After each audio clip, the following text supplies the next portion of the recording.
আসসালামু আলাইকুম প্রিয় দর্শক। বাংলাদেশে যদি অসহায় কোনো লোকগুলো থেকে থাকে সেটা হলো সরকারি কর্মচারীরা, কর্মকর্তারা না কিন্তু। কারণ কর্মকর্তাদের থেকে কর্মচারীদের বেতনের বিস্তার ফারাক। অর্থাৎ 1 থেকে 10ম গ্রেডের যে কর্মকর্তারা আর 11 থেকে 20তম গ্রেডের যে কর্মচারীরা, এই কর্মচারীরা মূল সমস্যায়।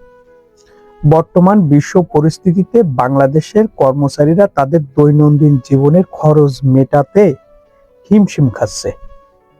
তেলের দাম হু হু করে বাড়ছে, চাউলের দাম হু হু করে বাড়ছে, মাংসের দাম, মাছের দাম, নিত্য প্রয়োজনীয় যেসব জিনিসের দাম, ডালের দাম, চিনির দাম, ডিমের দাম,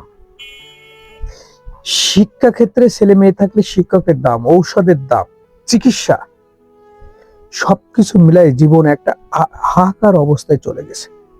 কারণ বাসা ভাড়া প্রতি বছর আসলে বাড়ির মালিকরা যে পরিমাণ বাসা ভাড়ায় সে পরিমাণ তার ইনক্রিমেন্ট হয় না।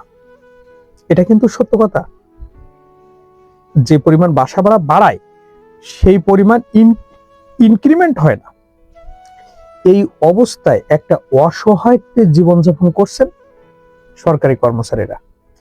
এদিকে আইনমন্ত্রী বলেছেন যে এই বর্তমান বেতন স্কেলে যদি চাকরি করতে চান তাহলে করবেন, না হলে আপনারা চাকরি ছেড়ে চলে যান, সমস্যা নেই। এটা এক ধরনের গাদ্দারি মতো কথা। মানে ইচ্ছা হলো বলে দিলাম, কর্মচারীরা তো মানুষ না, এরা মানে একটা আলাদা কোনো জীবজন্তু, মানুষ কর্মচারীদের বলা যায় না, এমন একটা অবস্থা বা ভাবধারণা। ঠিক আছে, বর্তমান বিশ্ব পরিস্থিতিতে যে পরিমাণ দাম ঊর্ধ্বগতি, সেই পরিমাণে কর্মচারীদের যে বেতন না থাকায় তারা যে বিভিন্ন সময় বিভিন্ন ভাবে অনৈতিক কাজে জড়িয়ে পড়ে, ঘুষ লেনদেন বা লেনদেন, বিভিন্ন অবৈধ কাজে জড়িয়ে পড়ে, এটা তো ওই কারণেই জড়িয়ে পড়ে, কারণ তারা তো ঠিকভাবে চলতে পারতেছে না। আজকে যদি আপনি দারিদ্র সীমার নিচে যদি যে সকল লোক বাস করে তার ভিতরে কর্মচারীরা একটা শ্রেণী, কারণ তারা সরকারের রাজতন্ত্রের রাষ্ট্রযন্ত্রের কর্মচারী হয়েও জীবনযাপন করতে হয় বস্তি লেভেলের। কারণ তাদের যে বেতন সেই হিসাবে তারা মানসম্মত বা মধ্যবিত্ত জীবনও লিড করতে পারে না, সম্ভব না। এরা দারিদ্র সীমার নিচেই বাস করে, এরকম একটা অবস্থা।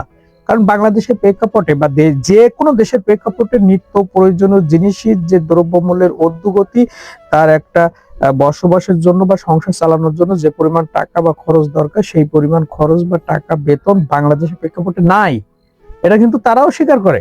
এই আমলাতান্ত্রিক, এই এমপি মন্ত্রী যারা বলেন যে তাদের দাবিগুলো যৌক্তিক, তাদের অধিকারগুলো ন্যায্য, কিন্তু তাদেরকে দেওয়া হয় না, বঞ্চিত করে রাখা হয়।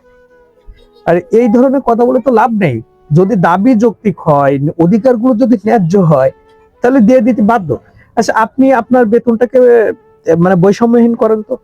যে আমলারা বলে থাকেন বা যারাই উপরের ওপরওয়ালা যারাই বলে থাকেন, আপনারা আপনাদেরটা ব্যালেন্স করেন,